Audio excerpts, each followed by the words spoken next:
Bien, buenas tardes. Vamos a empezar la tercera sesión de ISACA. En este caso tenemos a Roberto Soriano, que es el presidente del episodio de Valencia de ISACA. Y también es ingeniero informático, formado en esta casa, la Escuela Técnica Superior de Ingeniería Informática. Y nada, simplemente agradeceros a vosotros por la presencia y especialmente a Roberto y a ISACA por estas jornadas tan interesantes. Vale, gracias. Bien, muchas gracias.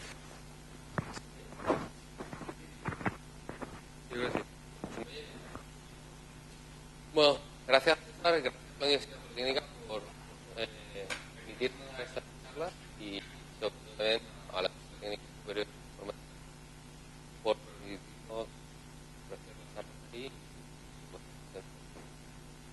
Bueno, como decía César, soy presidente de Informática del 2008 y bueno, aparte bajo una empresa privada y de empezar claro, y colaborando con otras.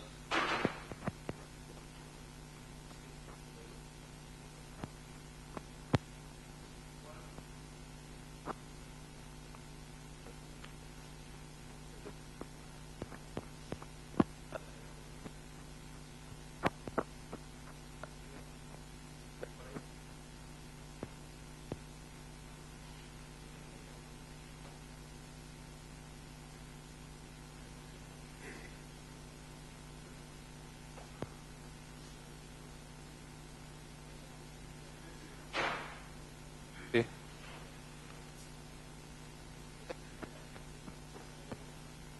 A ver. Bueno, pues nada, la charla de hoy vamos a ver, como el título indica, la auditoría hackinético y sobre todo la parte que espera el cliente, ¿no?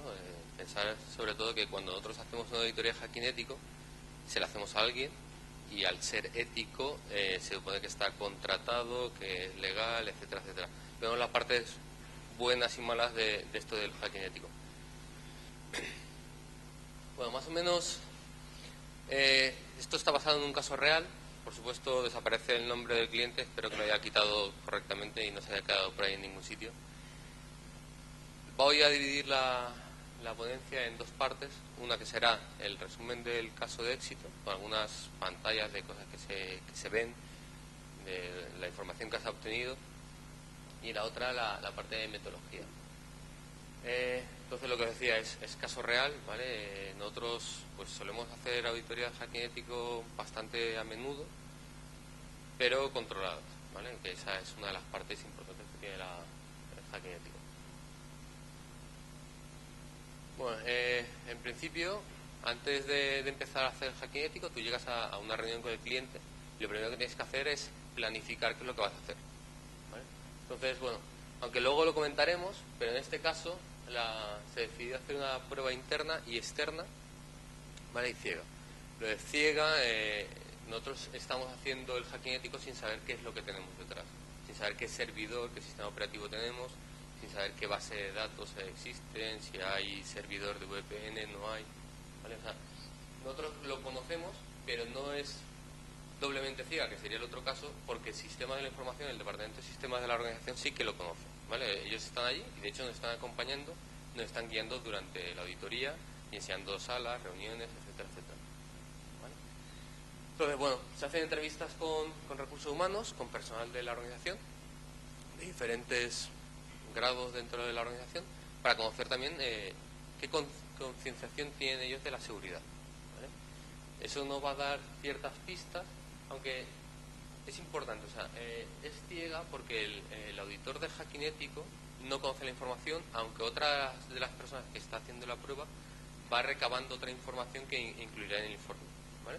Pero una cosa es el auditor técnico, que está haciendo las pruebas de hacking parecidas a la que os comentaba Flor en el primer día, que él está atacando las máquinas, y él desconoce totalmente las entrevistas con recursos humanos, la revisión de sala, etcétera, etcétera, ¿vale?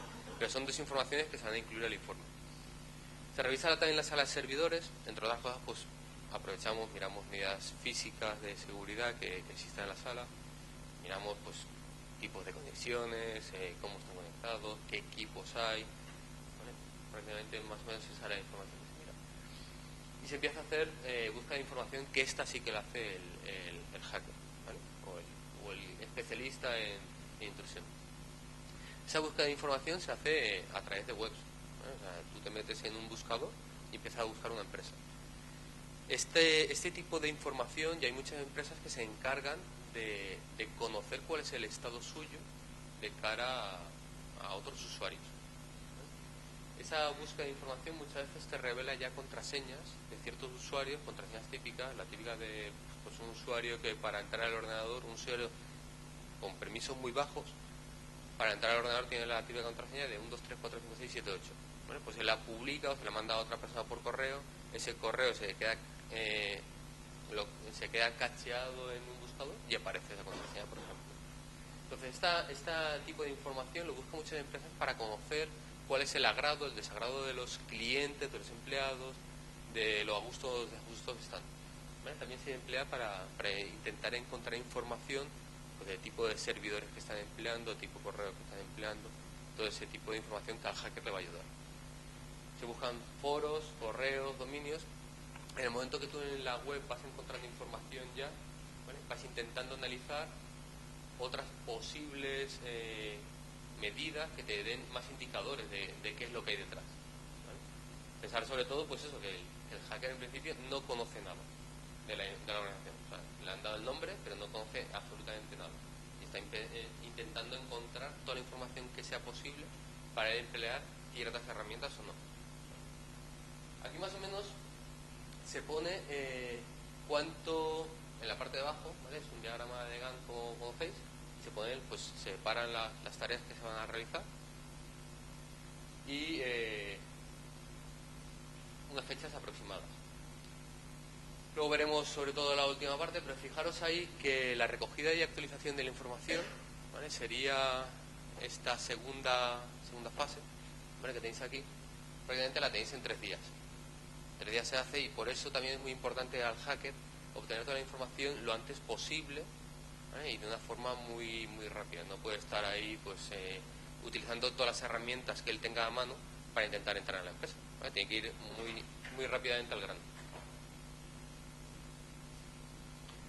Vale, pues empieza la fase de descubrir, ¿vale? El hacker empieza a hacer su trabajo e intentar encontrar vulnerabilidades en los equipos, ¿vale? Para conseguir atacarlas. Entre algunas de las tareas que se hacen, una de ellas es la de ver qué puertos existen abiertos en los servidores o en los equipos que hayan dentro de alcance. Para esto previamente, por supuesto, lo que habíamos dicho antes. Él ya sabe, ¿vale? Ha estado mirando qué información hay, qué servidores de correo, qué servidores de dominio existen. Entonces ahora ya empieza, una vez ya tiene las IPs asociadas a esos servidores, empieza a hacer el escaneo de puertos, por ejemplo. El escaneo de puertos lo tenéis ahí bajo a la izquierda, tenéis lo que daría una de las herramientas del escaneo de puertos. Esa muestra que da ahí es una muestra pero que no ha sido realizada sobre todos los puertos que hay, ¿vale? O sea, esta herramienta lo que te permitía es indicar qué grupo de puertos querías analizar, ¿vale? Pues sobre uno de los grupos de puertos que se analiza aparecen esos puertos abiertos. Ahí fijaros que ya empiezan a aparecer indicadores, ¿vale? No solo de qué es lo que hay detrás, ¿vale? Sino de versiones incluso, ¿vale? Ya empieza a ver el hacker pues la versión del FTP, del HTTP, te da idea también del servicio, de la herramienta concreta que tienes ahí detrás, que te va a ayudar luego a usar una vulnerabilidad u otra. Y aquí a la derecha, otra herramienta, también esta herramienta se utiliza sobre ordenadores en concretos, aunque la herramienta permitía utilizarla sobre toda la red, para ir más al grano, se va a ordenadores concretos, ¿vale? A servidores y sobre todo a 2 de los servidores que eran más críticos. Esta herramienta lo que hace es detectar, el momento que, lo primero que hace es detectar qué sistema operativo tiene por detrás y cuáles son algunas de las herramientas más conocidas que tiene instaladas. Lo que empieza a analizar es todas las vulnerabilidades que tiene esa máquina que no han sido actualizados, ¿vale? O sea, todos aquellos parches que no ha instalado, pero también aquellos parches que no han sido, o sea, todas aquellas vulnerabilidades que no han salido a ningún parche, ¿vale? Aquí no las indicaría, ¿vale? Y van apareciendo, pues, por ejemplo, aquí hay un MS07 -047, por ejemplo. ¿Vale? Él va informando sobre, en este caso, solo hay una máquina analizada, ¿vale? Que ahí tenéis la IP, que es un 192.168.100.112, ¿vale? Pues en esa máquina aparecen 23 vulnerabilidades. Con eso, en principio, en algunos casos podríamos haber culminado el trabajo, ¿vale? O sea, tú le dices a cierta organización que tienes todas estas vulnerabilidades y no sería necesario llegar a hacer nada más. Lo que pasa es que en este caso el cliente sí que quiere que hagas todo lo posible y que lo demuestres, ¿vale? O sea, el cliente en nuestro caso era el Departamento de Sistema de la Información de la empresa. Entonces él quiere que demuestres, sobre todo para elevarlo a gerencia, que demuestres todo lo que se puede hacer con estas incidencias, ¿vale?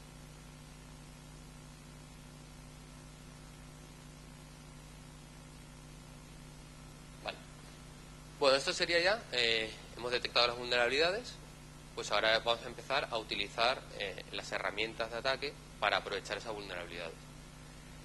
Entonces, bueno, pues empiezan a hacer pruebas de exploits sobre todas aquellas aplicaciones, o sobre algunas de las aplicaciones que se ha detectado con vulnerabilidades, y se llega a hacer la creación de un usuario con permisos de administración dentro del SQL Server que tenían instalado en una de las máquinas, ¿vale? O sea, aprovechando una de las vulnerabilidades que existía, pues el técnico crea el usuario y lo deja grabado el usuario en la máquina. Luego se prueban también los exploits sobre los servidores y eso consigue acceder. Aquí abajo, de hecho, tendríais una de las consolas del acceso a ese servidor. No se ha podido traer, o sea, no se podría hacer esta demo en real por lo que supondría en cuanto a máquinas y demás, ¿vale? Pero aquí tendríais la consola de los pasos que hizo el técnico para conseguir, ejecutar la vulnerabilidad, y una vez la ha ejecutado, abrir el shell con permiso de administrador en la máquina, ¿vale? Vale, que es más o menos lo que os comentaba ahí arriba. Se aprovecha la vulnerabilidad que genera la consola, se crea el usuario de administración y se crea un documento en C. Ese documento en C se incluye en el informe, ¿vale? Que se ha creado. Era algo así como Bart estuvo aquí, o ¿vale? Ahora mismo no recuerdo el nombre, pero creo que era algo parecido. Bart ha estado aquí. Otra de las partes importantes que se aprovecha que se realiza en esta parte es, una vez tú estás dentro del servidor de administración, con permiso de administración, la utilización de herramientas de búsqueda de contraseñas. Hay muchísimas herramientas. Esta, en aquel caso, el ordenador que se estaba empleando, con la herramienta incluida, permitía generar alrededor de 5 millones de contraseñas por segundo, ¿vale? Aproximadamente. Son cifras aproximadas. Eso es lo que suponía. Ahora aquí tenéis una captura de pantalla de ese programa. No es la real, pero sí que tenéis la captura de pantalla real del programa, ¿vale? No en el caso aquel. Y ahí en esa pantalla pone ya los 4 millones. Ahí todo dependerá del ordenador que tengáis, del ordenador que estéis atacando, memoria, procesos, para indicaros el número de contraseñas por segundo que puede llegar a lanzar. Entonces ahí abajo os ponía como curiosidad que una contraseña de 6 caracteres, ¿vale? Letras normalmente, son alrededor de 308 millones de combinaciones que en 70 segundos este programa sería capaz de detectar. De hecho, este programa, cuando tú lo ejecutas, la configuración es: búscame primero todas las palabras que tenga este diccionario, que tú le puedes suministrar los diccionarios que quieras, y luego empieza a hacer fuerza bruta sobre todas las posibilidades, ¿vale? Empieza a decirle letras, números, caracteres especiales, y él empieza a generar aleatoriamente las contraseñas adecuadas. Bueno, las contraseñas que tiene el diccionario, pues depende de lo que le indiques, pero normalmente pues son 200.000, 300.000 palabras. Tú en el momento que le das a empieza a analizar, cuando te sale la pantalla ya te sale con todas las pantallas del diccionario, o sea, con todas las contraseñas del diccionario que has examinado ya. Entonces, si aquellas contraseñas las contraseñas que estaban en el equipo pertenecían al diccionario, que suele ser muy habitual, aparecen directamente ahí. Esta pantalla sería, a la izquierda arriba tendríais el nombre de usuarios que hay en el equipo, ¿vale? La tercera columna sería la contraseña, ¿vale? En ese caso, bueno, la captura de pantalla no las muestra, pero fijaros que, por ejemplo, en la tercera columna, la de contraseña, en algunos casos 2 o 3 caracteres, ¿vale? Sobre todo en el caso de Administrator, Gmike y Gmccarthy, tienen caracteres que se están mostrando, ¿vale? Esa es una de las debilidades que tienen las contraseñas en Windows si no se soluciona una de las partes, que lo que hace es las contraseñas se dividen en 2 fragmentos o más fragmentos de 7 caracteres, ¿vale? Y permite ser mucho más fácil de descubrir. Por muy larga que fuera la contraseña, al final con esta debilidad lo que hace es dividirla en partes de 7, ¿vale? Entonces, claro, para él todas las contraseñas serían pares de 7 contraseñas, ¿vale? Entonces reduce mucho la fuerza de la contraseña. No hay que habilitar una cosa y eso se soluciona.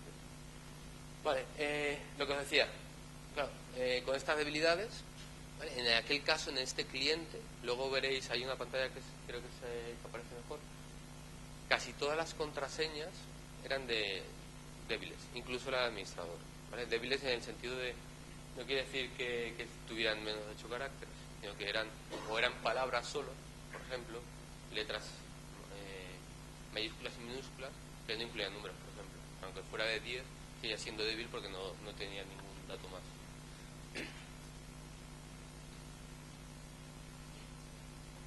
Bueno, una vez se ha realizado esta primera aproximación, que os digo ya había bastante, aún así se decide que se va a ampliar otra vez el caso de estudio y se vuelve a hacer otra fase de descubrir.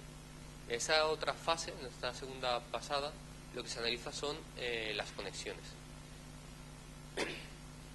Ahí en este caso, dentro, una vez el técnico se ha metido en el servidor y ha detectado que hay una herramienta de VPN instalada, pues lo que va a hacer es comprobar si esa herramienta de VPN es segura.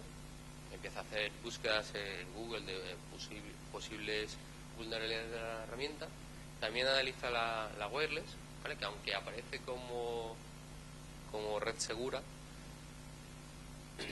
¿vale? Va a hacer pruebas y también analiza ya puestos, pues intenta comprobar el router, ¿vale? Entonces, en la parte de la VPN empieza a analizar, se detectan vulnerabilidades, pero esas vulnerabilidades no aplicaban en este caso a la herramienta, ¿vale? Porque era una versión superior y estaba solucionado por lo menos la vulnerabilidad. Pero lo que se utiliza es un programa de fuerza bruta. Bueno, ahora estos programas luego se comenta este quinto paso, ¿vale? El de atacar. Se vuelve a utilizar un programa de fuerza bruta en el que se han incluido todas las contraseñas que se habían detectado antes, se incluyen en el programa de fuerza bruta para ver si esa contraseña se ha vuelto a utilizar dentro de la VPN.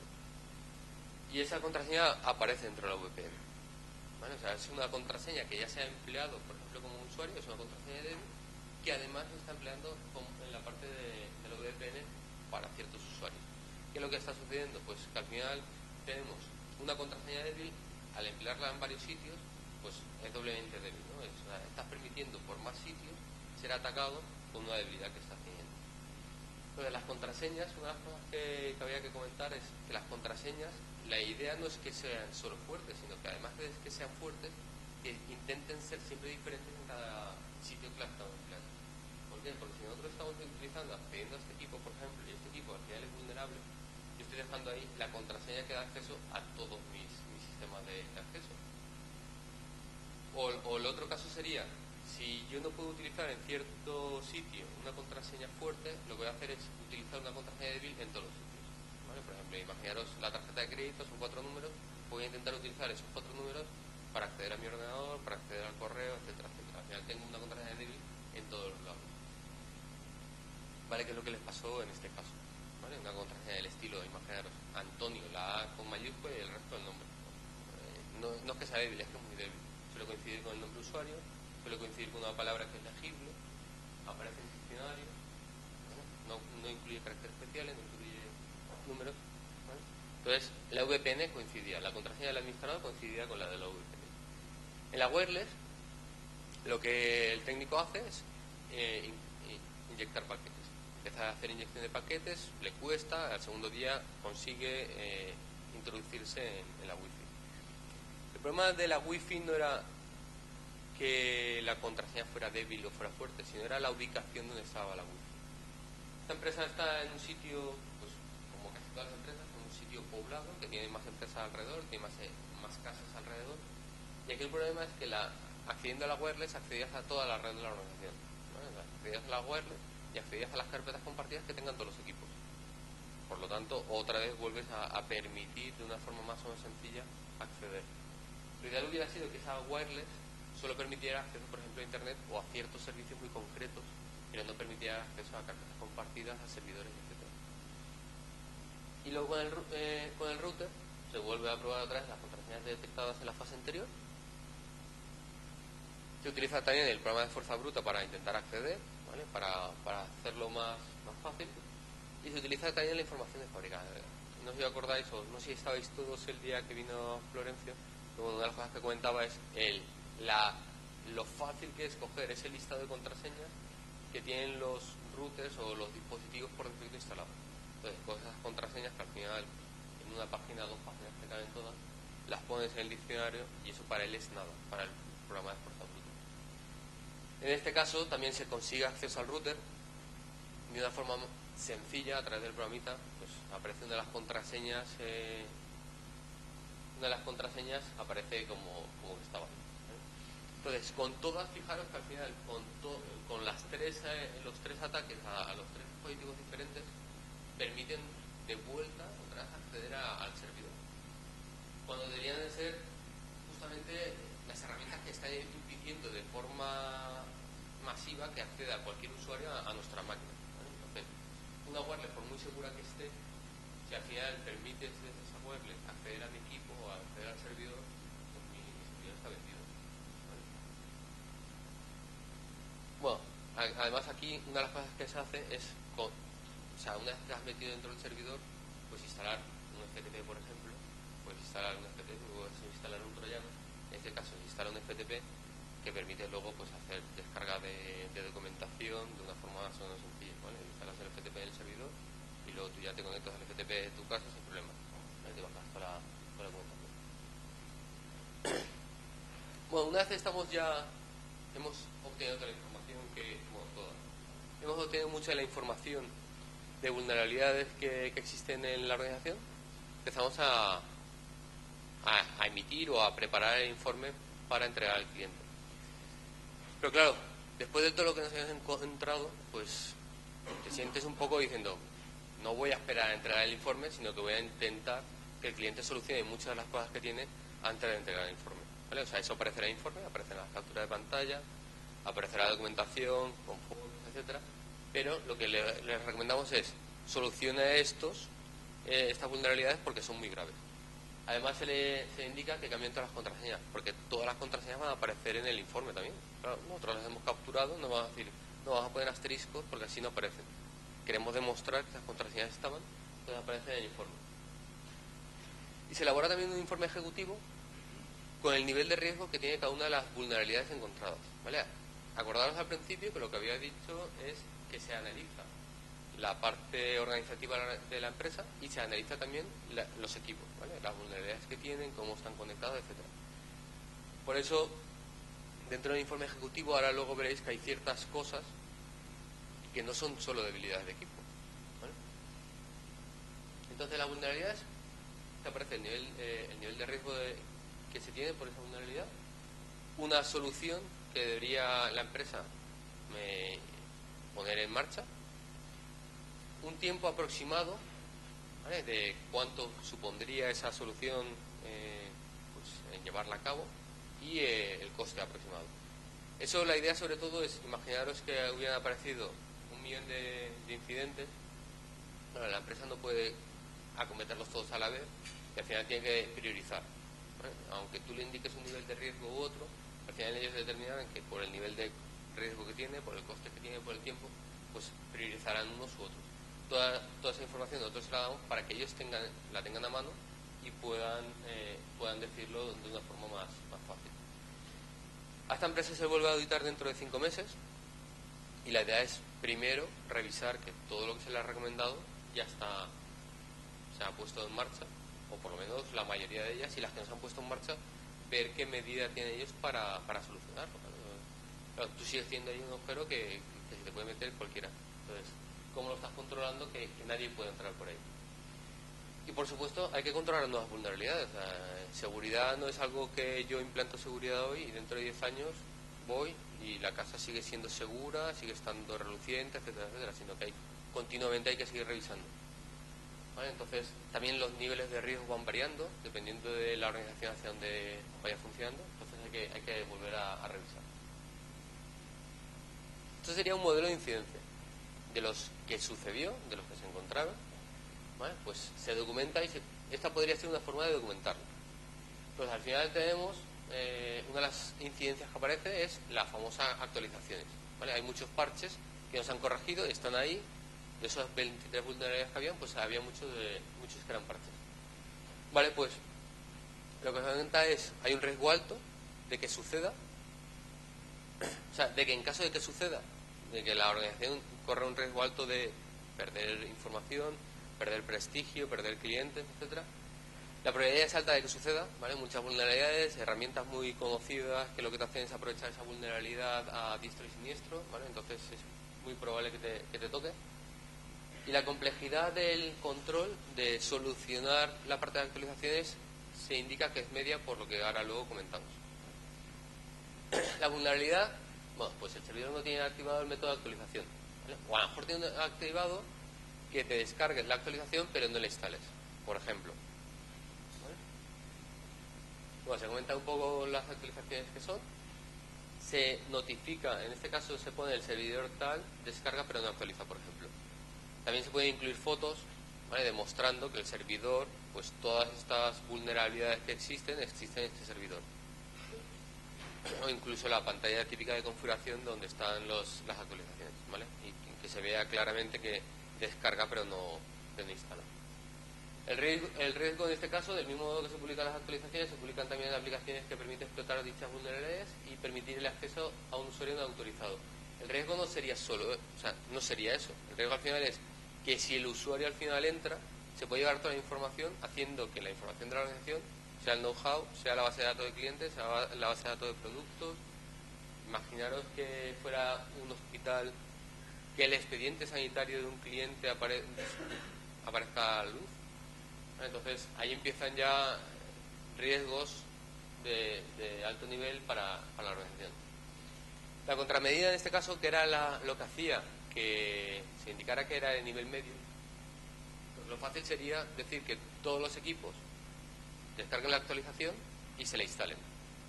Aquí en este caso se indica que no, que lo ideal es descárgate la actualización, pero descárgatela de un servidor que tengas espejo del que estás empleando para comprobar que las actualizaciones que estás implementando no están impidiendo que los programas que tú tienes instalados sigan funcionando, que eso es la prioridad. Bueno, o sea, tú el servicio que estás ofreciendo desde TI tiene que estar continuando. Hay muchas actualizaciones que lo que han hecho es instalar la actualización y de repente ciertos servicios que no van. Ciertos servicios como el RP o cualquier otro. Se corta el tráfico y la empresa no puede seguir funcionando a ese nivel. Pero lo que se hace es recomendar la instalación de un servidor virtual o como sea, pero que replique el estado del servidor que estamos teniendo. Se instalan las actualizaciones, se comprueban que las actualizaciones hacen que el programa siga funcionando y entonces se pone a disponibilidad de todos los servidores que necesiten esas actualizaciones. Pero primero se han probado. También ha sucedido en algún caso conocido que las actualizaciones no se descargan de la web oficial, se están descargando desde otro servidor, por el motivo que sea, ya puede ser un troyano o lo que sea. Lo que hace es, te están metiendo actualizaciones que no son, ¿vale? Entonces estás haciendo más agujeros por todos los lados. Y además, como último punto, se incluía una normativa de referencia. En este caso, aunque ellos no estaban haciendo la implantación de la 27000, como sí que son buenas prácticas de seguridad, se le hace una recomendación o se le hace un hincapié sobre qué es lo que dice la norma 27000 al respecto. ¿Vale? Y aquí, bueno, pues en el punto 5.1, una de las cosas que dice es pues eso, que hay que actualizar, ¿vale? Los equipos. Bueno, dentro de las conclusiones, ahí tendríamos más o menos el resumen de todo lo que habría que hacer en este caso. Entonces, bueno, lo primero, una de las cosas que hemos comentado, las contraseñas, que tienen que ser complejas. O por lo menos más complejas de lo que son ahora. Contraseñas que no solo sean más largas, sino que además incluyan caracteres especiales y números, por ejemplo. Entre algunas de las contraseñas, pues eso, tenías contraseñas de 4 letras, por ejemplo. O sea, no estamos hablando de las de 6 letras que en 70 segundos el programa detectaba, sino de 4 letras. O sea, que eso, aquello era, yo creo que sin darle ya la habías adivinado. ¿Vale? Actualizar aplicaciones y sistemas operativos, que es lo que hemos estado comentando en la incidencia de ahora. Revisar el cumplimiento legal y procedimientos organizativos. Esta, por ejemplo, no la detecta el técnico. O sea, está dentro de las entrevistas que se hace con recursos humanos. Se detecta que hay algo ahí que no está funcionando según según lo que se debería estar funcionando en ese tipo de empresa, según la legislación española. En este caso, habían muchos autónomos dentro de la organización, o muchos freelance, como queráis llamarlo, que trabajaban desde sus ordenadores, pero en ningún caso tenían ninguna cláusula o ningún contrato de confidencialidad y de no divulgación del material que estaban tratando. Entonces, en este caso, no hace falta ser un hacker para llevarse la información, sino que el propio colaborador que está haciendo la organización se está llevando los papeles de forma legal, porque tú no le has indicado que se haga ningún contrato. Entonces, el propio trabajador, colaborador, se da la información y como no le has indicado las medidas que tiene que cumplimentar para asegurar la seguridad de la información, pues él puede tratarla como quiera. Disponer de recursos de seguridad dentro del departamento. Al final la organización era grande, en informática tenía una persona. Entonces, no hace falta que incluyas a personas dentro de tu organización en el sistema de información, sino que lo que puedes hacer es externalizar el departamento o parte del departamento. Entonces, en este caso, si esa persona se tiene que encargar de todo, o sea, no solo de actualizar los equipos, sino de mejorar los equipos, de ofrecer servicios a la organización, no daba abasto, o sea, no le daba tiempo ni a apagar fuegos. O sea, esa persona actuaba ya pues por inercia y lo que quería, o sea, por eso se contrató el servicio, ¿no? Porque quería demostrar a la empresa, a la dirección, que hacía falta más inversión en el sistema de información. Se recomienda también implementar un sistema de gestión, ¿vale? Lo que pasa es que yo, claro, aprovechando todos los cambios que vas a empezar a realizar, aprovechando que hay concienciación en seguridad por parte del Departamento de Sistemas, pues vamos a ver si impulsamos y le damos un poco de vueltas y empezamos a incluir un plan preventivo, detectivo, correctivo, y al final, con todo eso, una vez ya lo tienes establecido, puedes empezar a pensar en un plan de continuidad de negocio. ¿Vale? Un plan de continuidad de negocio que asegure que en caso de incidente, en poco tiempo la empresa sigue funcionando, y sigue funcionando como se espera. Bueno, se indica ahí pues eso, que el dicho sistema debería contemplar, ¿vale? La identificación, evaluación de riesgos, promover un clima de seguridad y bienestar, no solo para los equipos, o sea, no solo el aseguramiento de que los equipos están seguros, sino a los propios usuarios de los equipos, de que se están estableciendo medidas de seguridad, cuáles son las normas por las que hay que cumplirlas, el conocimiento de la seguridad, porque el usuario al final tenemos que saber que es el eslabón más débil en nuestro caso dentro de la organización. Entonces, si ellos no la cumplen, por muchas medidas de seguridad que nosotros pongamos, si ellos al final no la cumplen, lo van a hacer muy difícil. Bueno, diseñar un plan director, se incluye al final un pequeño plan director, generar conciencia de seguridad.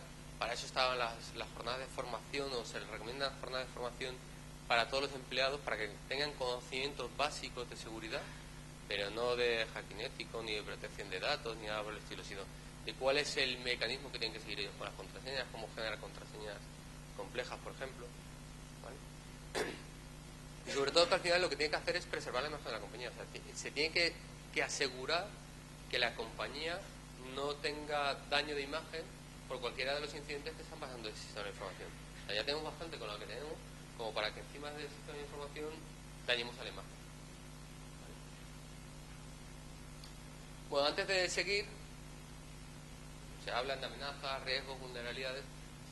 La idea era, sobre todo en esta transparencia, indicar, ver de una forma más gráfica que era una amenaza, ¿no? Entonces, una amenaza en este caso voy a verla como cualquier actor que pueda hacer daño a la organización. Entonces, en este caso, por ejemplo, un ladrón que puede llegar a la organización sería una amenaza, ¿vale? La vulnerabilidad no se ve muy bien aquí, pero yo creo que esa foto seguro que a todos nos ha llegado por algún correo electrónico.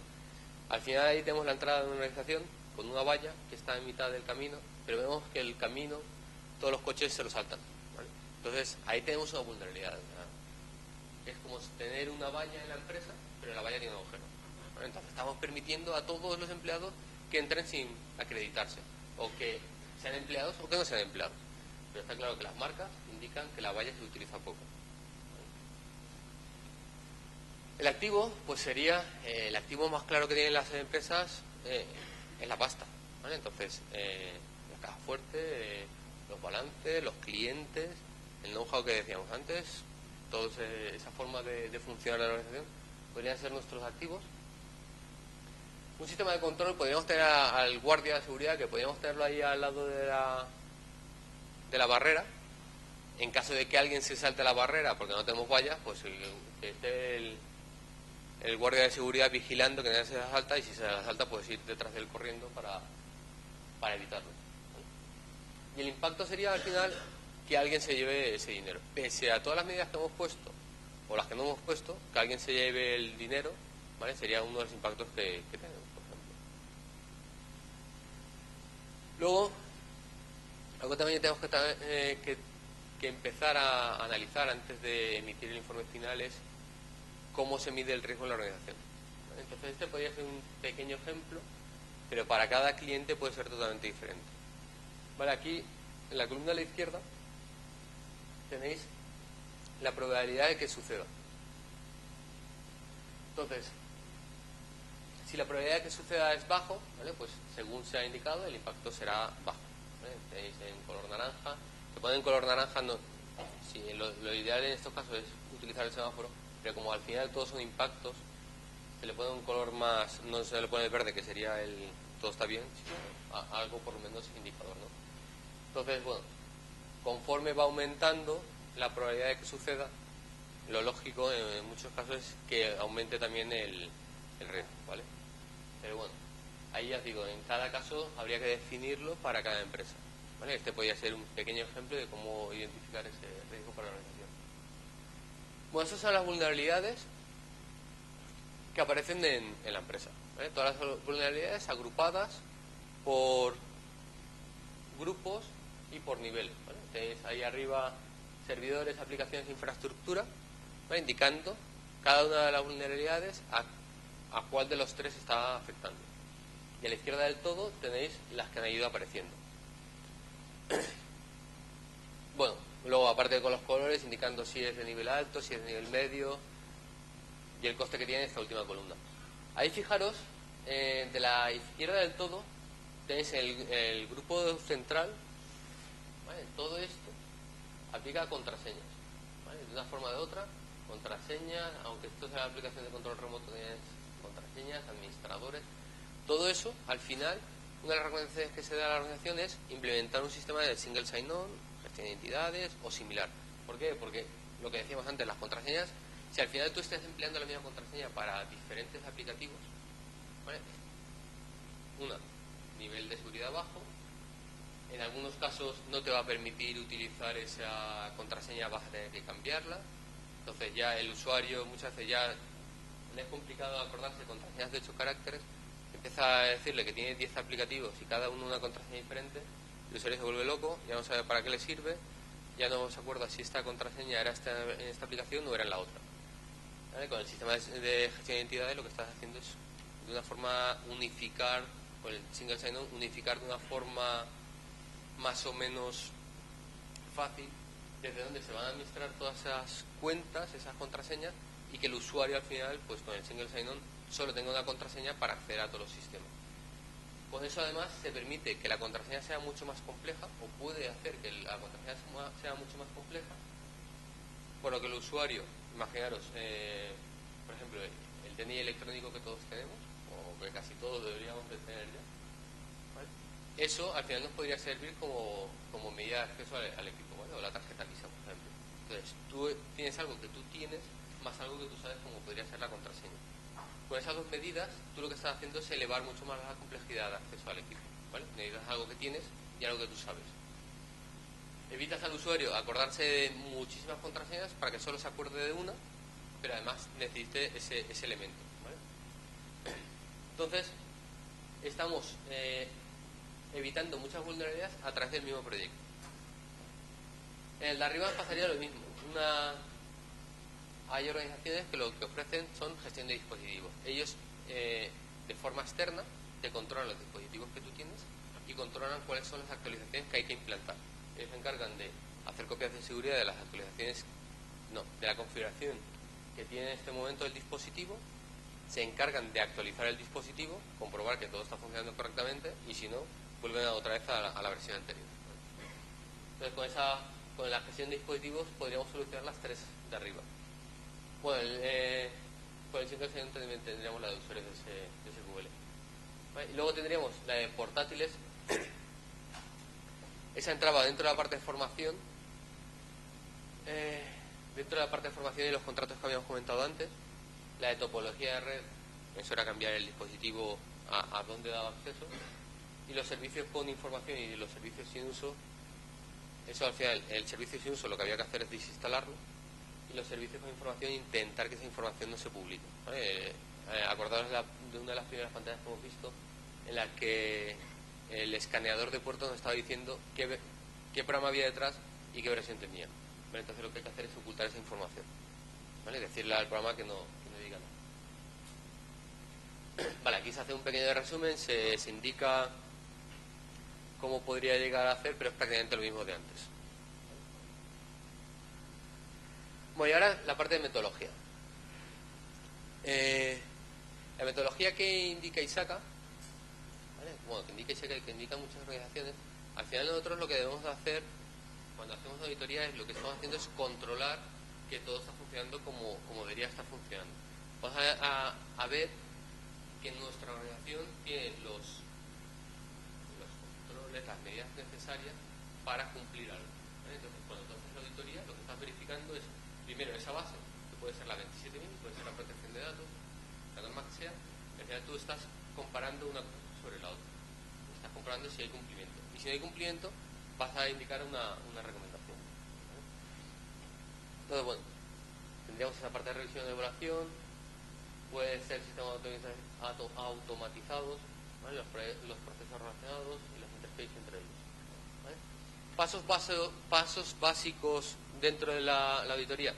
Pues acordaros de lo que se ha hecho al principio. Vamos a intentar, a través de los buscadores, vamos a intentar conocer toda la información posible de la organización. A través de un buscador vamos a saber qué organización es, qué servidores tiene, dónde está, en foros, vamos a ver cómo se habla de ella, a ver si aparecen contraseñas. La evaluación de riesgos, que es donde hemos visto esa matriz con los riesgos, los colores. Vamos a ver para esta empresa qué impacto podrían llegar a alcanzar ciertas vulnerabilidades. Vamos a analizar cómo de sensible es la información para ellos. ¿Vale? Y a partir de ahí definiremos esa matriz. La planificación detallada de la auditoría, que ahora luego comentaremos ciertas cosas. Pero bueno, que teníais también en la primera transparencia, la segunda transparencia, ese diagrama de Gantt. Se hace una revisión preliminar y se evalúa el área a auditar. ¿Vale? Entonces tú empiezas a analizar exactamente qué es lo que hay, cómo está funcionando, qué controles existen. ¿Vale? Se verifican que los controles son correctos. ¿Vale? Imaginaros, en esta evaluación que se hará dentro de 5 meses, se indicó que se van a hacer las actualizaciones a todos los sistemas operativos, por ejemplo, que había. Vamos a comprobar no solo que se han hecho las actualizaciones, sino que la medida que se ha puesto en marcha para que los servidores se actualicen es una medida correcta y que les puede funcionar, que era el servidor ese que he comentado. En caso que no fuera el servidor que nosotros hemos recomendado, puede haber otra. ¿Vale? Pero al final tú lo que tienes que analizar o que determinar es si esa medida que la empresa ha implantado es lo suficiente como para evitar que suceda el impacto y para solucionar el problema que habíais detectado. ¿Vale? Bueno, luego se hacen pruebas de cumplimiento y pruebas sustantivas, como os he visto. Se emite un informe y se hace el seguimiento, que es lo que se va a hacer dentro de 5 meses. Bueno, en cuanto a las herramientas, ¿cuáles son las herramientas que se emplean cuando se hace la auditoría? Pues las herramientas que tenéis hay de todo, ¿vale? O sea, la primera, vamos a utilizar herramientas típicas de auditoría, ¿vale? Pero típicas de auditoría, como un bloc de notas, como un procesador de textos, como una hoja Excel. En este caso, en la auditoría de hacking ético, pues por supuesto las herramientas que utiliza cualquiera para atacar a los equipos que tenemos. ¿Vale? Software especializado, por ejemplo, aquí se empleó herramientas de estrés, por ejemplo, para intentar ataques de negación de servicio a máquinas de SQL Server o similares. ¿Vale? Pues también se pueden utilizar herramientas de ese estilo. ¿Vale? Herramientas mucho más concretas para lo que vas a realizar. Bueno, la parte de herramientas de diagrama de flujo para los diagramas que se están empleando en la organización. Revisión de logs de auditoría del sistema operativo y aplicaciones. Revisar la documentación de auditorías anteriores. ¿Vale? Es muy típico cuando tú llegas a una organización comprobar qué informes de auditoría habían antes, sean o no de la materia. Pensar, por ejemplo, en el caso de una auditoría, en otros en este caso la auditoría de Hakinético, pero que en esta organización, por ejemplo, antes se hubiera hecho una auditoría de la ISO 27000. ¿Vale? No es lo mismo, no estamos haciendo el mismo, no tiene el mismo ámbito, pero si se hizo una auditoría de la 27000, en esa auditoría nos pueden indicar ya ciertas anomalías dentro de la organización, a nivel organizativo o a nivel técnico también. ¿Vale? Te pueden ayudar a tomar ciertas evidencias. En este caso nosotros las auditorías preferíamos recibirlas al final, para que no te indiquen el rumbo a tomar, ¿vale? Para que no vayas a buscar ese incidente, sino que tú por sí mismo vayas intentando atacar los equipos, encontrando las vulnerabilidades que existan, pero no vayas encaminado por la información que te haya dado la auditoría anterior. ¿Vale? Y la observación. La observación, el ir por dentro de la organización, simplemente andando, revisando pues salas, revisando lo que se hizo en la sala de servidores, con las reuniones del equipo de recursos humanos, te vas dando cuenta también de ciertas anomalías. ¿Vale? Los típicos POSIT que aparecen mucho en las pelis, pues no solo aparecen en las pelis, sino también aparecen en el caso real. Bajo de las mesas, detrás de las pantallas, bajo de la alfombrilla del ratón, ¿vale? Aparecen o están escritas directamente en la parte de adelante, o sea, ya ni se esconden. ¿Vale? Sobre todo cuando las contraseñas son complejas, pues eso suele aparecer. Bueno, la fase de la auditoría típica, ¿vale? Identificar el sujeto de la auditoría, ¿vale? El establecer con el cliente cuál es el ámbito que vamos a tratar, el alcance, el sistema, función, la planificación, qué recursos vamos a tener en cuenta, qué recursos de la parte del cliente van a trabajar también con nosotros, la recopilación de datos, ¿vale? Hacer la evaluación de la prueba, se comunica al cliente y se elabora el informe. Aquí en la parte de comunicación al cliente es importante haberlo identificado al inicio. Nuestro cliente en este caso es una empresa conocida, pero como os había dicho antes, era el departamento sistemas. Si nosotros por cualquier razón el informe se lo comentamos al gerente de la organización, o sea, nos cortan el cuello a nosotros y al departamento de sistemas también, ¿vale? Pensar que en este caso, si te contrata el departamento de sistemas y tú elevas el informe por encima de él, o sea, estás poniendo en evidencia ciertos datos, una que a lo mejor no los has contrastado y otra a quien no te los ha pedido, ¿vale? Entonces, esto siempre hay que atarlo bien al principio para saber a quién le puedes dar y a quién no le puedes dar la información.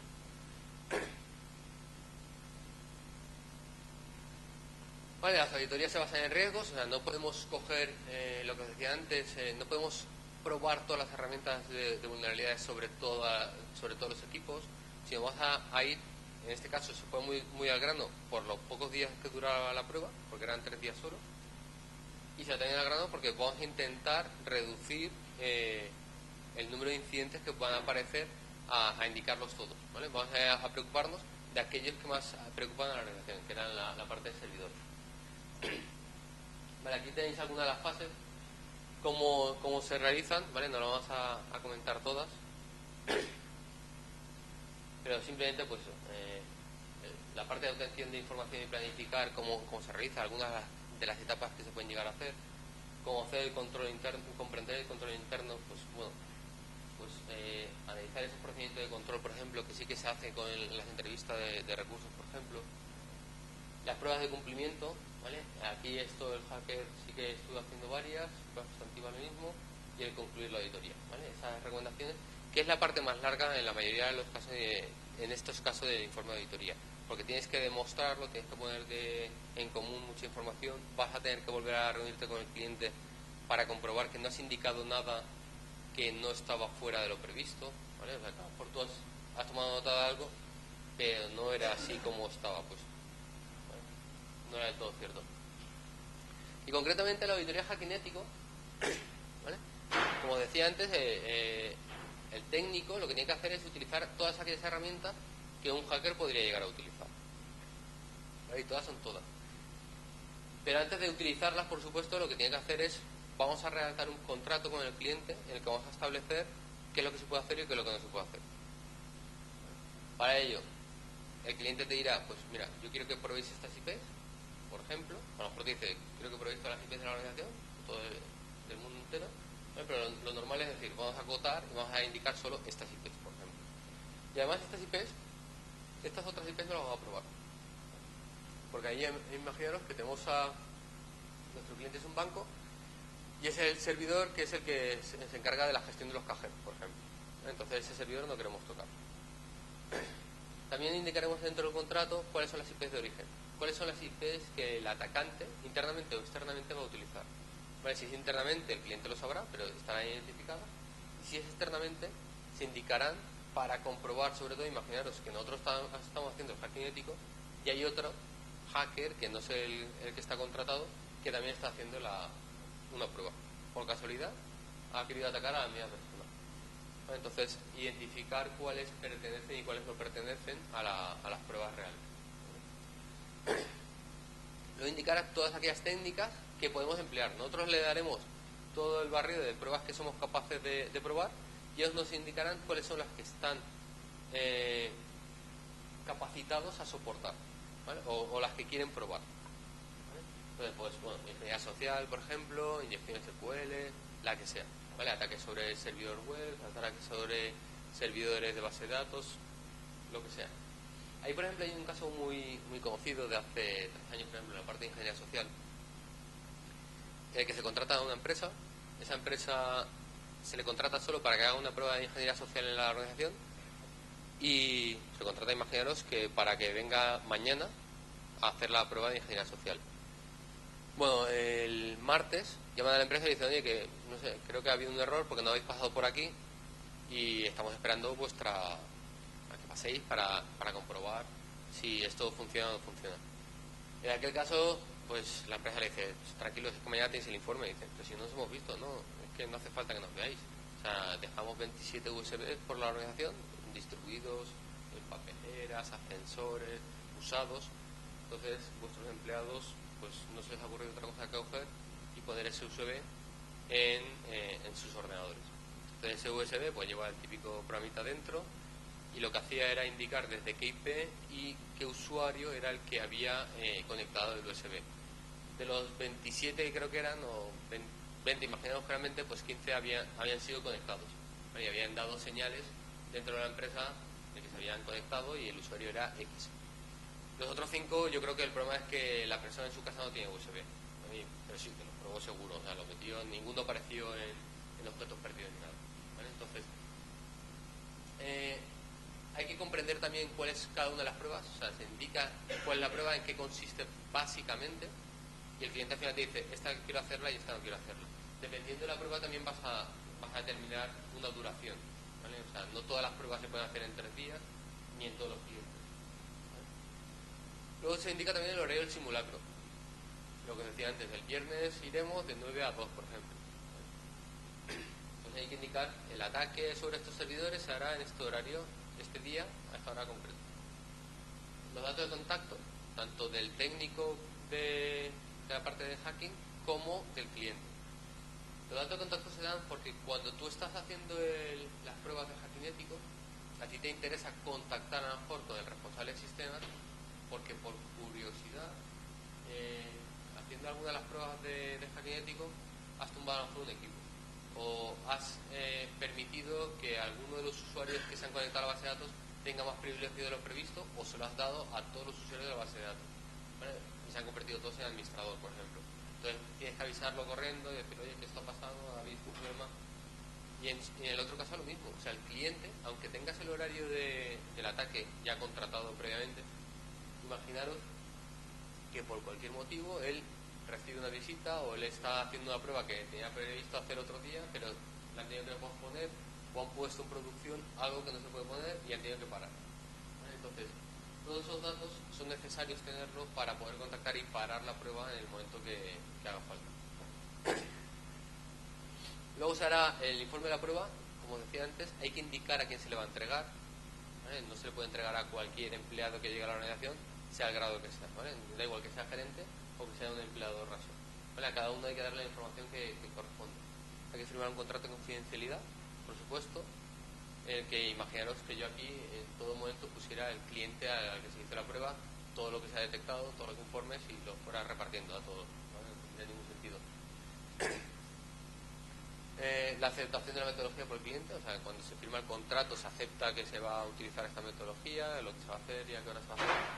Y aún así, pese a todo lo que se ha indicado en el contrato, se llamará al cliente y se dirá, oye, si no te equivocas, no te acuerdas, te indico que ahora vamos a empezar la prueba ya de hackinético, ahora mismo vamos a empezar a hacer, ¿vale? Para confirmar simplemente de que todo está según lo previsto.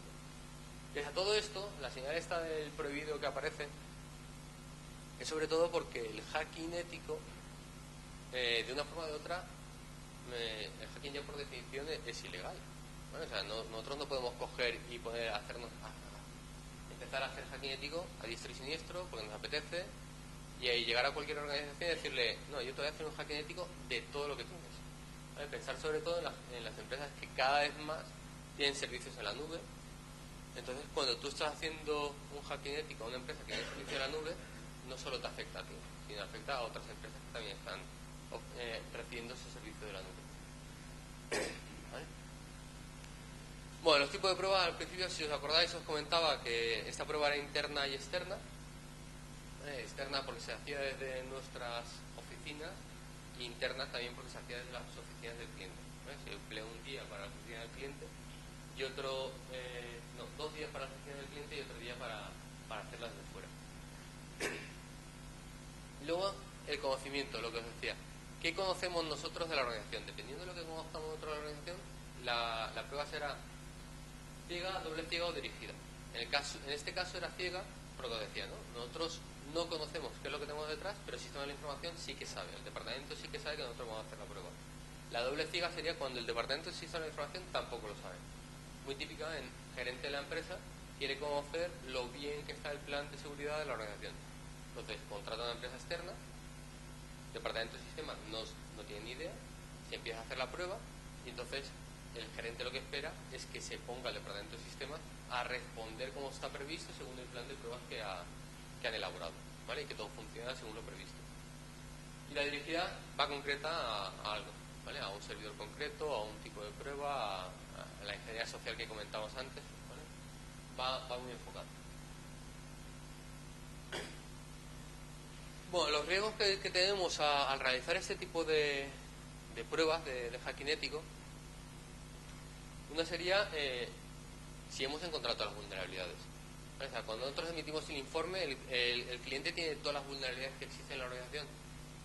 Normalmente va a ser que no, ¿vale? O sea, pensar que ya has acotado el ámbito, has escaneado solo ciertos puertos, has escaneado solo ciertos servidores, no has analizado a todos los empleados, hay ciertos... ¿vale? La tecnología de la información es muy amplia y en las organizaciones no sabes hasta dónde llega. Entonces, es muy complejo indicar todas las vulnerabilidades. Pero lo importante es que al menos todas las que indiquemos que sean ciertas, ¿vale? O que ninguna de alto nivel se nos haya escapado, ¿vale? Imaginaros que decimos que sí, bueno, la seguridad más o menos está bien establecida y al día siguiente aparece en el periódico que han conseguido entrar a la web, la han tumbado y han conseguido todas las cuentas de los clientes. No, pues nuestro informe servirá para bastante poco, ¿vale? No lograr el objetivo por una mala comunicación. Se puede lograr una mala comunicación porque se lo hemos indicado al gerente que decíamos antes, en vez del departamento de sistemas. O porque se lo hemos indicado al departamento de sistemas cuando se lo tienes que indicar al gerente. O porque el técnico, conforme va descubriendo, va a decir, mira, y he encontrado esto, y he encontrado lo otro, ¿vale? Y se está enterando todo el personal, ¿vale? Pueden aparecer eventos que no deseamos. Revelar información sensitiva. Estamos haciendo las pruebas y de repente, pues lo que os comentaba, permitimos mayor permiso a cierto usuario que tiene acceso a la web y le permitimos que sea administrador de la web, por ejemplo. o hacemos que las cuentas de correo electrónico, que se cambie la contraseña a todas a una, ¿vale? Y que esa contraseña se difunda por ahí. Dañar los activos, que se caen los servidores, que se corrompan las bases de datos, etcétera. A veces también lo que suele suceder cuando se hace las pruebas de crítico, en algún caso ha sucedido, pues que se obtiene mucha información, que el técnico decide que tiene mucho valor porque ha visto una foto comprometida de alguien de la organización y se le ocurre hacer chantaje encima. Entonces, por eso es importante el contrato de confidencialidad que habíamos firmado antes, pero no solo el contrato, porque el contrato muchas veces te llega hasta donde te llega, es el profesional que tengas detrás que está haciendo la prueba, ¿vale? Entonces, cuando se contrata una prueba de hacking ético, tenéis que ser profesionales y hacer el trabajo que se os pide, y con la información que se saca, no ir vendiéndola o ir intentando sacar más de lo que habías acordado al principio, porque esa información es muy valiosa para ti o crees que puede ser muy perjudicial para tu cliente.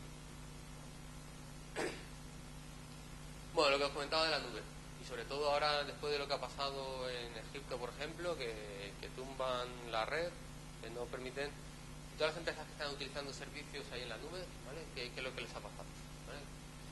Pues bueno, es lo mismo que nos puede pasar a nosotros. Si estamos haciendo hacking ético sobre una empresa que está contratando servicios en la nube, imaginaros que nos dicen que comprobemos la seguridad que tiene el correo electrónico de la empresa X, y esa empresa X está utilizando un servicio de correo electrónico que está en la nube.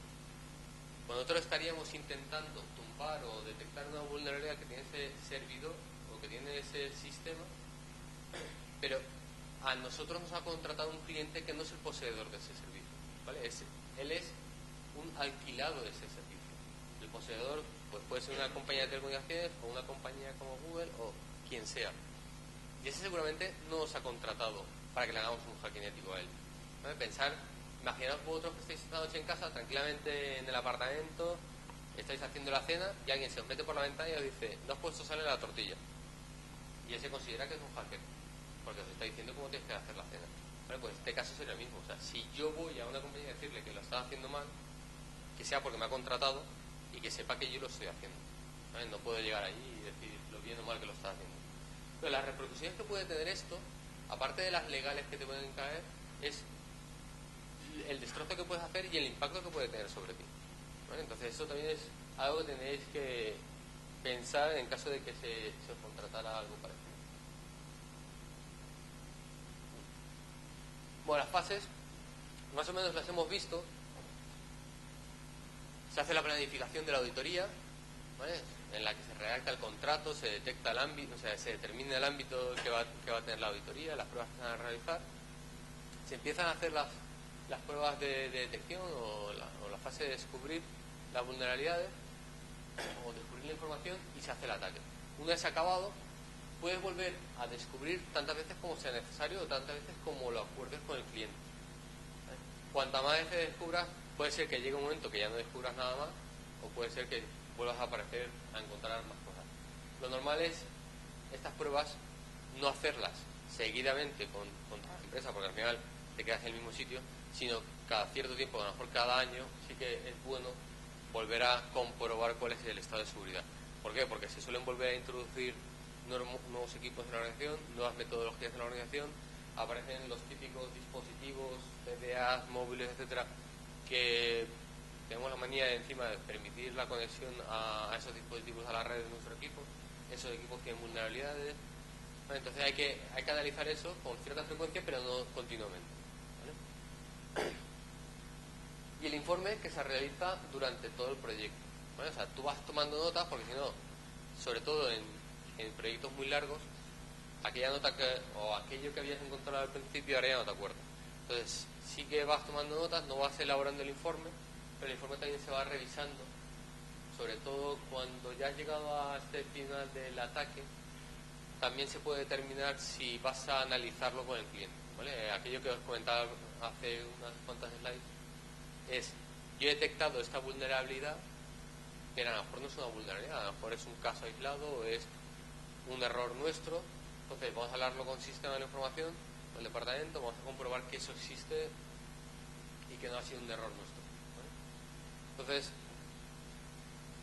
aquí podríamos también incluir la parte de revisión con el cliente. Bueno, nada, aquí un resumen más o menos de las cosas, las reglas de trabajo, todas aquellas cosas que se pueden hacer y las que no se pueden hacer, la aprobación por la gerencia de que se va a hacer el trabajo, ¿vale? O sea, gerencia sí que sabía que se iba a hacer un trabajo de seguridad en la organización y lo iba a aprobar, pero tiene que estar aprobado antes de empezar a realizarlo. La metodología de la prueba adoptada, ¿vale? Lo que os decía, cuáles son las pruebas que podemos realizar, ingeniería social, hacking ético, ¿vale? El detectar o el determinar si la prueba puede ser intrusiva o no intrusiva, en este caso era intrusiva, ¿vale? Los objetivos identificados y los acordados, ¿vale? En este caso, si os acordáis, digamos que sí, que el cliente quería que dejáramos la pista de que nosotros hemos llegado al servidor, hemos modificado información, ¿vale? Pues cuando se crean esos usuarios, cuando se deja la carpeta creada, ¿vale? El calendario de fechas, ¿vale? Ya lo hemos comentado varias veces, los puntos de referencia indicados, monitorizar los tiempos de las tareas acordadas, entregables, ¿vale? No solo cuáles son los entregables que vamos a realizar, sino a quién también, ¿vale? Cuáles son las herramientas instaladas, ¿vale? Bueno, en este caso lo de probadas en un entorno de prueba, esto sería en otro tipo de prueba, en otro tipo de auditorías. En muchas de las herramientas sí que se incluyen, aprobados del programa de fuerza bruta, se llega a incluir dentro de uno de los servidores una vez que se ha llegado a entrar como administrador, o el FTP, por ejemplo, se instala también, ¿vale? Bueno, escaneo de puertos, DNS, FUIs, ¿vale? Todo esto que se puede llegar a emplear. Por ejemplo, el análisis de los currículos vitales de los empleados, que en este caso no se hizo, pero que sí que se puede llegar a realizar. Hay empresas que incluso antes de la contratación hacen análisis o hacen seguimiento de los posibles empleados. Sobre todo aquellas empresas cuyos posibles trabajadores, ¿vale?, van a estar muy relacionados con proyectos de alta seguridad, ¿vale? Alta seguridad nacional, como puede ser el ejército, gobierno, etcétera, etcétera. Sí que se llega a realizar estas acciones. Y por lo menos yo conozco ya casos de hace más de 3 años que están realizando estas acciones, ¿vale?, en ciertos empleados. Bueno, durante la fase de descubrir, ¿vale?, pues aquí, todo dependiendo de la metodología que se haya acordado, ¿vale?, pues utilizaremos unas herramientas u otras, ¿vale? La parte de definición de paquetes, aquí, por ejemplo, esta podría ser utilizada para la detección de contraseñas, por ejemplo, ¿vale? No se llegó a emplear porque con el de fuerza bruta nos sobró, no íbamos muy sobrados de tiempo, entonces se prefirió usar la fuerza bruta que esta, ¿vale? Para la detección del servidor, ¿vale?, o para comprobar qué es lo que hay detrás. Otro servicio, pues el escaneo de puertos, que nos va a ayudar a detectar las herramientas, las versiones que hay, ¿vale? Muchas de las herramientas de estas, como decía, tú al final le das un rango y le dices qué conjunto de puertos quieres analizar, ¿vale? Y él empieza a decirte ese conjunto, si están habilitados o no, y qué es lo que hay detrás, ¿vale?, de una forma rápida. Topología de red, bueno, esto se analizó directamente con el personal de sistemas. Cuando se estuvo en la sala de equipos, se estuvo analizando, pero podríamos utilizar herramientas, por ejemplo, para esa parte. Para el sistema operativo lo mismo, mapeos del sitio web. Esto se puede encontrar sobre todo en la parte de herramientas de búsqueda con los buscadores. Análisis de la página web en informes que aparecen, visitas y demás, también aparece esta información. Screen utilizados. Muchas veces, si uno de los casos típicos es buscar, por ejemplo, el caso del SQL injection, la cadena que suele dar el error, pues eso se pone en el buscador que prefiráis y al final te da N páginas, ¿vale? Son las páginas que tienen el SQL Server o que permiten el SQL injection y que les ha dado ese error en algún momento. Esa página se cacheó y aparece ahí. Entonces, puedes buscarlo e intentar observar si sobre el dominio de la empresa eso está funcionando o ha llegado a funcionar. A través de links rotos ahí puedes encontrar información. Bueno, esta parte, sobre todo links rotos y links escondidos, sobre todo lo viste en la parte que dio Florent, ¿vale?, sobre aquellas imágenes que apretaba y te permitía obtener información o llegar a entrar otra vez en aquella sesión que no habías cerrado, por ejemplo. bueno, y cualquier uso de aplicación que te pueda ayudar en esta parte de detección. En la parte del ataque, ¿vale? Pues inyección de caracteres especiales y de cookies de sesión, herramientas que lo que te permiten es, a través de los ordenadores de los empleados, pues analizar las cookies que hay e intentar validarlas otra vez. La autenticación, ¿vale? Pues lo mismo, intentar utilizar otro mecanismo que te permita acceder a la web corporativa, al correo corporativo de la organización o al equipo sin utilizar el paso previsto. En la cadena de texto grande también hice un ejemplo con Floen el otro día, para intentar hacer desbordar cierta, por ejemplo, una web o un formulario a través de introducción de cadena más grande de lo previsto, por ejemplo. Ciertas funciones del sistema, el uso de ciertas funciones del sistema por personal no autorizado, ¿vale? Que esas funciones pueden estar disponibles, por ejemplo. ¿Vale? La inyección, el SQL injection, manipulación de IDs de cookies, explotación de servicios, explotación del sistema operativo. ¿Vale? Todas estas explotaciones, la mayoría de ellas, todas los exploits, los famosos exploits, muchos de ellos no es solo que estén disponibles en Internet, sino que incluso hay herramientas que lo que te permiten es generarlos prácticamente al momento. ¿Vale? O sea, detecta la vulnerabilidad y le dices ejecutar esta vulnerabilidad sobre esta IP, ¿vale? Y él se encarga ya de prácticamente todo. ¿Qué es lo que se hace tras el éxito de un ataque? Por lo que os comentaba, ¿no? O sea, hemos llegado a entrar al servidor como administrador, hemos conseguido entrar al servidor, bueno, vamos a intentar utilizar otra vulnerabilidad para hacer un escalado de privilegios y en vez de ser usuario normal, ser usuario con permiso de administrador. Vale, esta sería una. En el momento que seas administrador ya lo tienes todo, puedes utilizar cualquier herramienta, puedes instalar el FTP, puedes crearte usuarios propios. También lo que puedes hacer es recopilar información de otros equipos, ¿vale? De otros equipos o de otros usuarios que a lo mejor están dentro del ordenador. Esos otros usuarios lo que te pueden dar es pistas de otras contraseñas, otros equipos a los que poder acceder, ¿vale? O instalar más herramientas. Una vez que estás dentro, como decía en el caso real, lo que se hizo es, llegamos, conseguimos permiso de administrador y lo que se hace luego es instalar un FTP o un troyano, por ejemplo, ¿vale? Y eso ya te da acceso a todo. Vale, cosas a tener en cuenta. Vale, una de las primeras cosas a tener en cuenta es, sobre todo cuando hablamos de hacking y sobre todo en el entorno en el que estamos, pensar que es muy fácil destruir, ¿vale? O sea, es muy fácil coger un sistema de información, en el caso coger una casa o una fábrica y tirarla abajo. Y sobre todo cuando nos preocupa cómo queda. O sea, yo la tiro y me da igual si le hago daño a uno o otro. Yo la he tirado. Lo complicado es construir y construirlo bien. Y esa sería nuestra labor. Entonces, nosotros cuando hacemos las pruebas de hacking ético, lo que tenemos que pretender es ayudarle al cliente, porque el cliente nos ha contratado para ello, y ayudarle a hacer las cosas mejor y hacer las cosas que funcionen de forma segura y que no vuelvan a tener incidentes de seguridad. La otra, el eslabón más débil suele ser el empleado. El empleado es el que está dentro de la organización todos los días, ¿vale? O sea, desde fuera de la organización nos pueden venir ataques, gusanos, troyanos, lo que queráis. Pero el empleado es el que está todos los días dentro de la organización y el que por error aprieta una tecla y se formatea el disco duro. Por error.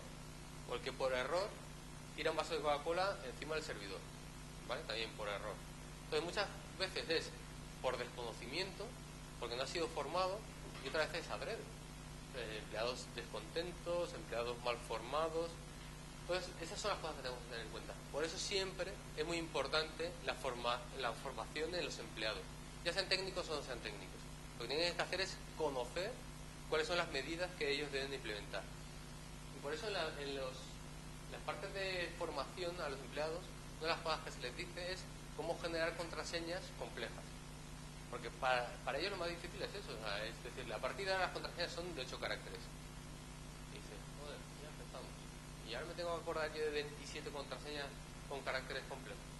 ¿Vale? Pues una de las cosas que tienes que hacer es enseñarles a cómo generar esas contraseñas y que sea fácilmente recordable por ellos. ¿Vale? Luego aquí abajo lo que tenéis, ¿vale? Una pantalla, en este caso es de un aeropuerto, ¿vale? Pero lo que tenéis ahí es, este sistema no dispone de todas las actualizaciones y, bueno, y pone algo más, algo así como que se va a reinicializar o algo parecido. Bueno, es importante actualizar los sistemas, pero es importante haber probado que esa actualización de los sistemas es la que necesitamos. No podemos actualizar por actualizar, porque muchas veces la actualización lo que está haciendo es bloquear el objetivo prioritario de la organización, que es seguir funcionando. ¿Vale? Entonces hay que probar primero lo que estamos actualizando. En cuanto a la nube, cuando hackeemos, pues tener en cuenta también que la empresa tiene un ámbito y que aunque nos hayan contratado para hacer una prueba hackenético sobre la empresa, puede estar afectando a otras empresas por detrás. Si intentamos tumbar la red de una organización, por esa red hay más organizaciones que están involucradas. ¿Vale? Si intentamos tirar el servidor de correo, por ejemplo, que estábamos comentando antes, o intentamos detectar una vulnerabilidad, posiblemente ese servidor de correo esté siendo empleado por otras empresas. Entonces tenemos que ser capaces de ver hasta dónde podemos llegar, no ver hasta dónde podemos llegar, ver hasta dónde debemos de llegar, ¿vale? Y que no afecte a otros clientes que nos pueden contratar o que nos pueden demandar si estamos haciendo lo incorrecto. Y por supuesto, la foto de arriba lo que pretende es, sí, vamos a asumir riesgos, por supuesto vamos a asumir riesgos. Si no asumimos riesgos, la empresa posiblemente no esté avanzando, va a hacer lo mismo de siempre. Pero hay que asumir riesgos de una forma segura, o sea, implementar todas las medidas de seguridad desde el principio. No me sirve de nada que una vez se ha caído del edificio, vamos ahora a poner vigas de hierro. Pues claro, ahora ya lo tienes complicado, ¿vale? Bueno, estas son algunas de las referencias que pueden ayudar a documentar más parte del material, buscar más información sobre toda la parte de seguridad. Vale, ahí tenéis las dos primeras, son aunque pertenecen las dos a ISACA, he querido darle más relevancia al CANET, que sería donde está la base de conocimiento de ISACA, donde hay muchos formularios, documentación, pruebas, mapeos de diferentes normas.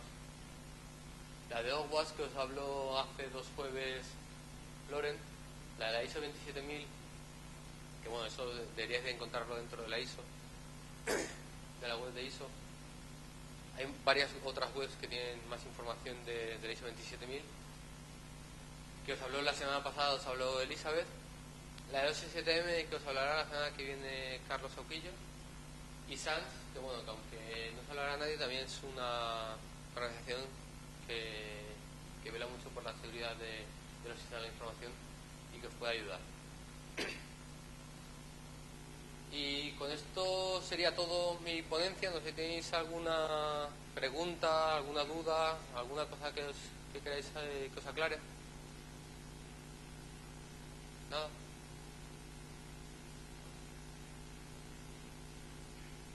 Pues bueno, yo si no tenéis ninguna pregunta, solo puedo deciros que muchas gracias por venir, por aguantar el chaparrón y que espero que os guste y que el jueves que viene sigáis viniendo.